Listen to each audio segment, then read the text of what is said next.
Businessman पकड़ के वो पूरा देश चलाना चाहते हैं, तो ऐसा सिस्टम नहीं हो सकती है। क्योंकि अगर किसान नहीं बचेगा तो निश्चित तौर पे प्रकृति भी नहीं बचेगी, प्रकृति नहीं बचेगी तो मानव जीवन भी नहीं बचेगी। आज जो देश में किसान आंदोलन चल रहा है, क्योंकि किसान के बिना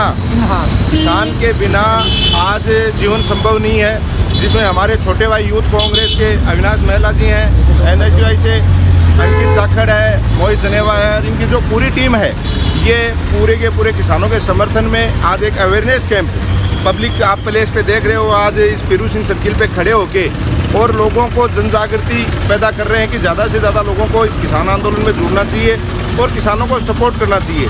क्योंकि अगर किसान नहीं बचेगा तो निश्चित तौर पे प्रकृति भी नहीं बचेगी, प्रकृति नहीं बचेगी तो मानव जीवन भी नहीं बचेगा। और आप सबको पता है मानव जीवन पे तो वैसे ही संकट के बादल आज इस कोरोना जैसी महामारी से बढ़ते जा रहे हैं। इसमें एकमात्र अगर सहारा है तो वो किसान है, जो हमारे लिए अन्न उत्पादन करता है, और धरती पे जीवित भगवान का रूप भी किसान ही है। तो मैं भी आप लोगों को, इस पूरी टीम को सपोर्ट करता हूँ और धन्यवाद करता हूँ कि इनको जहाँ भी जिस भी मदद की जरूरत होगी तन मन धन से इस पूरी टीम के साथ हैं। और किसान आंदोलन के लिए किसी भी प्रकार की आवश्यकता मेरे पंचायत समिति स्तर पर नवलगढ़ की तरफ से या झुंझुनू जिले की तरफ से कोई भी आवश्यकता होगी, जहाँ मुझे इनके साथ जाना होगा, उसके लिए मैं हमेशा तैयार रहूँगा। और पूरी टीम को एक बार फिर बहुत बहुत धन्यवाद और साधुवाद देना चाहूँगा, जो किसानों के लिए इतना सोच रहे हैं, इतना काम कर रहे हैं। सर, नवलगढ़ पंचायत समिति की बात करें तो नवलगढ़ पंचायत समिति में किसानों में अवेयर करने के लिए धारा के प्रयास किया जा रहे हैं। देखिए, किसान आंदोलन में अवेयर करने के लिए आपको बता दूं, आज से 2 महीने पहले, 2.5 महीने पहले एक किसान जन जागृति रथ मेरे द्वारा जारी किया गया था और किसानों के हस्ताक्षर युक्त भी एक अभियान चलाया था, जिसमें हस्ताक्षर कराए थे। जगह जगह नुक्कड़ नाटक किए गए, गांव ढाणियों में जाके, और चुनाव प्रचार के दरमियान भी हमेशा आप मेरे भाषण सुन सकते हो, उसमें मैंने किसानों की बात की है, किसानों को अवेयर किया है, जिसका नतीजा कि मेरे गांव तोगड़ा कला के किसान आज भी धरने पे कई अनशन पे बैठे हैं और लगातार बार बार चेंज होके जाते रहते हैं। मेरे क्षेत्र से काफ़ी किसान नवलगढ़ क्षेत्र से गए हुए भी हैं और बाकी जल्दी हम एक प्लानिंग कर रहे हैं कि या तो सरकार झुक जाएगी और किसानों की बात मान लेगी, नहीं मानेगी तो जल्दी ही एक बहुत बड़ी रैली के रूप में हम लोग तैयारी कर रहे हैं। क्योंकि बीच में नगरपालिका चुनाव भी आ गया, आप देख रहे हो, पहले पंचायत समिति चुनाव थे, सपोर्ट हमेशा रहा है, लेकिन एक बड़े रूप में समर्थन के लिए हम जल्दी तैयारी कर रहे हैं और बॉर्डर पे पहुंच के किसानों के समर्थन में। सर, 26 तारीख में किसान संगठन ही जो बोल रहे हैं कि जो परेड है, विकमान ट्रैक्टर रैली निकाली जाएगी, तो कांग्रेस को विकीर्णन लेके तैयारी करी जा रही है। देखिए, वो तो किसानों के जो कांग्रेस पार्टी के उच्च नेतृत्व की बड़ी बातें हैं, वो क्या डिसीजन लेते हैं उस पर हमें पार्टी के लोगों को मानना है। लेकिन मैं मेरे स्तर पे बात कर रहा हूँ, अगर किसानों को ज़रूरत पड़ी और ट्रैक्टरों की संख्या यहाँ से भी अगर ले जानी पड़ी तो हम हमारे स्तर पे, चाहे उस समय पार्टी का आदेश हो या नहीं हो, किसान का आदेश सर्वोपरि होगा और उसके लिए अगर ट्रैक्टरों की व्यवस्था करनी पड़ेगी तो हम भी हमारी पंचायत से ट्रैक्टर भेजेंगे। सर, एक आखिरी सवाल कि सुप्रीम कोर्ट है जो अभी ये जो कानून है यहाँ पर रोक लगा दी गई कि अभी ये लागू नहीं किया जाएगा, तो इसलिए क्या बोला जाए कि ये जो सुप्रीम कोर्ट है जो किसानों के पक्ष में दखलंदाजी कर रहे हैं? देखिए, मैं आपको बताऊं, वैसे न्यायपालिका के बारे में बोलना नहीं चाहिए, लेकिन पिछले 2-3 साल का जो एक्सपीरियंस है न्यायपालिका का उच्च स्तर पे, जिस तरीके के डिसीजन हुए, जिस तरीके की बातें हुई, मैं उस मामले में ज़्यादा जाना नहीं चाहता। फिर कह रहा हूँ, न्यायपालिका के बारे में बोलना नहीं चाहता, लेकिन मैं इतना ही ईश्वर से प्रार्थना करूँगा कि न्यायपालिका को भी सद्बुद्धि दे कि वो किसानों के हित में डिसीजन करे, किसानों के बारे में सोचे। क्योंकि न्यायपालिका भी तभी बचेगी जब किसान बचेगा। वो भी कहीं ना कहीं किसान के बेटे हैं या किसान पे आश्रित हैं। तो मैं तो उनको भी ये कहना चाहूँगा कि किसान हित के बारे में सोचते हुए डिसीजन करें, न कि किसी पार्टी के नुमाइंदों या किसी जो सरकार के चल रही है उसके तहत वो कोई डिसीजन करें। थोड़ा सा बताओ क्या? सबसे पहले यहाँ पधारे हुए सभी पत्रकार बंधुओं का मैं हार्दिक स्वागत करता हूँ और आप सभी को धन्यवाद देता हूँ कि आप यहाँ पे समय निकाल के पधारे। आज जो अपनी पत्रकारिता जो अपन ने रखी है, इसका मोटा मोटा विषय ये है कि जो निर्दयी और हठधर्मी मोदी सरकार है, वो अपने जो 3 कृषि काले कानून लेके आई है, उन पे अभी भी अडिग है।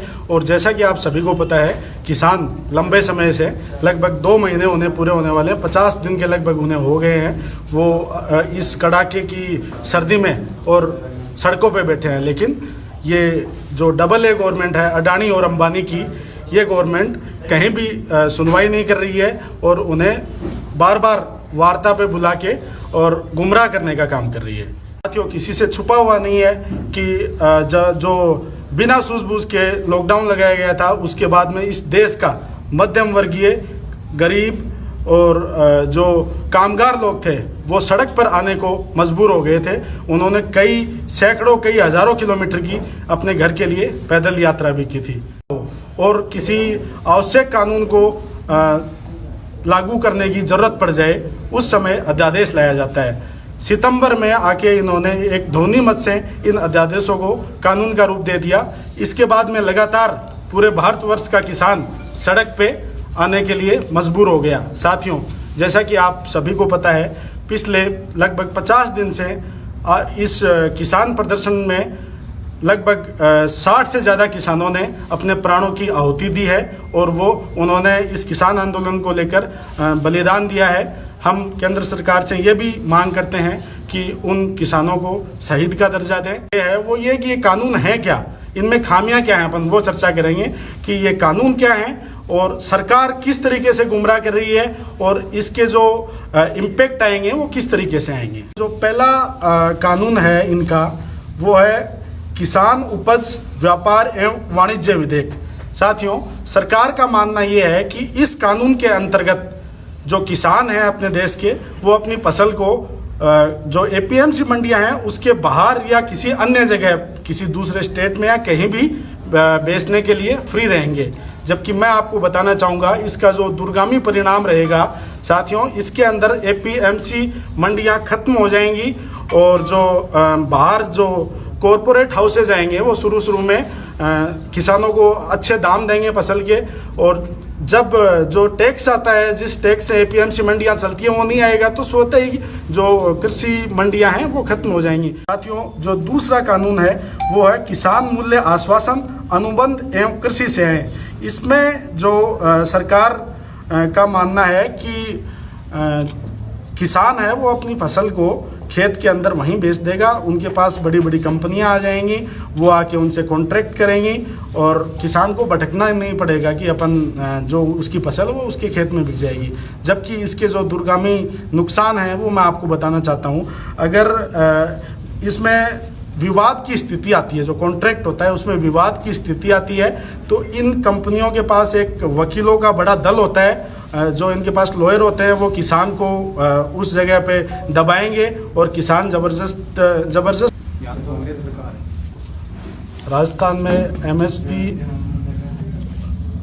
पे जो बाजरे की बात है, तो ये जो बार बार इन बिलों में संशोधन होते हैं और कहीं न कहीं जो खामियां हैं कृषि उपज मंडियों में, जो दिक्कतें आ रही हैं, उन सब पे प्रकाश डाल के और जल्दी इन सब चीज़ों पे भी कार्रवाई की जाएगी। नहीं, राजस्थान में कांग्रेस की सरकार है, क्या ये कानून लागू हो जाएगा तो क्या राजस्थान सरकार लागू कर देगी कांग्रेस की सरकार इस कानून? वो शीर्ष नेतृत्व के हाथ में, वो मैं आपको क्या बता सकता हूँ। जैसा ऊपर से जो हमारी सरकार जो निर्णय लेगी वो मानने के लिए तैयार है। यहाँ युवा कांग्रेस मुख्यतः, यहाँ युवा कांग्रेस किसानों के हक की लड़ाई में उनके साथ है, कंधे से कंधा मिलाकर उनके साथ खड़ी है। ये जो आज अपनी पत्रकार वार्ता का जो विषय है वो यही है। आज यूथ कांग्रेस ने क्या किया है मुख्य रूप से वो बताइए।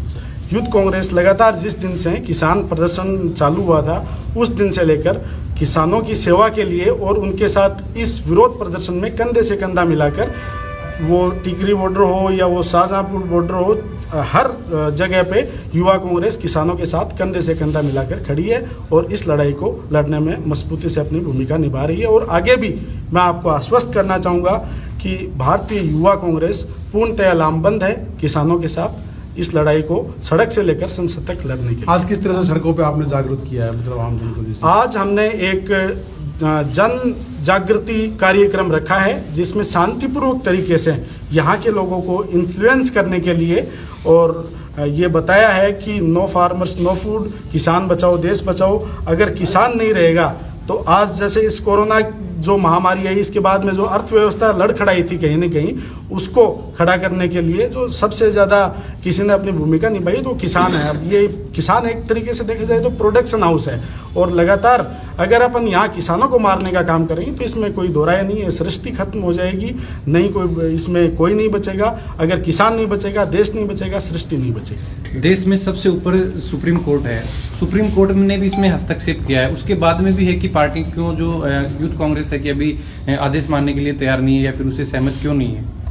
इसमें देखा जाए तो सुप्रीम कोर्ट, किसान संगठनों को ऐसा लगता है कि कहीं न कहीं सुप्रीम कोर्ट ये एक मिली-जुली जो केंद्र सरकार है उनका कहीं न कहीं सुप्रीम कोर्ट पे होल्ड है, और उन्होंने ये किसानों को एक लॉलीपॉप दिया है इन कानूनों पे स्टे लगा के। कानून ये खारिज भी कर सकते हैं, लेकिन अभी केवल स्टे लगा है, और उस कमेटी में जो कमेटी बनाई है 4 लोगों की, उस कमेटी के अंदर एक भी किसान संगठन का कोई नेता या किसान नहीं है, इसलिए अभी भी किसानों को यहाँ संदेह है। तो केंद्र सरकार है, सुप्रीम कोर्ट पर भी आपको कब्जा जमा रखे हुए है? ऐसा किसान संगठनों को लगता है। बार बार जब कल से स्टे आया है उसके बाद में लगातार किसान संगठनों का यही कहना है कि इस कमेटी के अंदर। यूथ कांग्रेस का क्या विचार है इस पे? यूथ कांग्रेस क्या सोचता है कि यूथ कांग्रेस को, अगर किसान संगठन इस चीज़ को मानने के लिए तैयार नहीं है तो हर स्थिति में यूथ कांग्रेस किसानों के साथ खड़ी।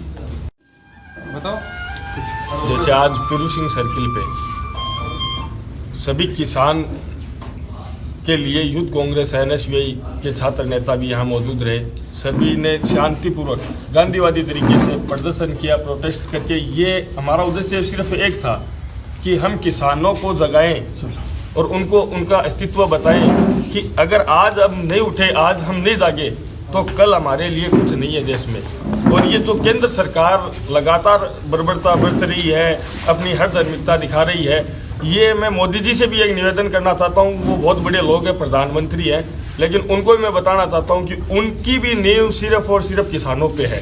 वो आज अडानी अंबानी जैसे 2 ये बिजनेसमैन पकड़ के वो पूरा देश चलाना चाहते हैं, तो ऐसा सिस्टम नहीं हो सकता। वो मन की बातें करते हैं, वो डिजिटल इंडिया की बातें करते हैं। मैं ये कहता हूँ कि आप सभी समझदार लोग हैं, हम क्या अपने डिजिटल इंडिया के माध्यम से क्यों उगा सकते हैं? फसल तो अपने को धरती से ही करनी पड़ेगी, वो किसान ही कर सकता है, अंबानी अडानी नहीं कर सकते। इसलिए उनको भी थोड़ा सा दिमाग लगा के उनके पूरे सेक्रेटरी को, केंद्र नेतृत्व को मिलकर एक किसानों की मांगों पर थोड़ा गौर करना चाहिए। अभी तक तो उनकी कानों की जू तक नहीं रही।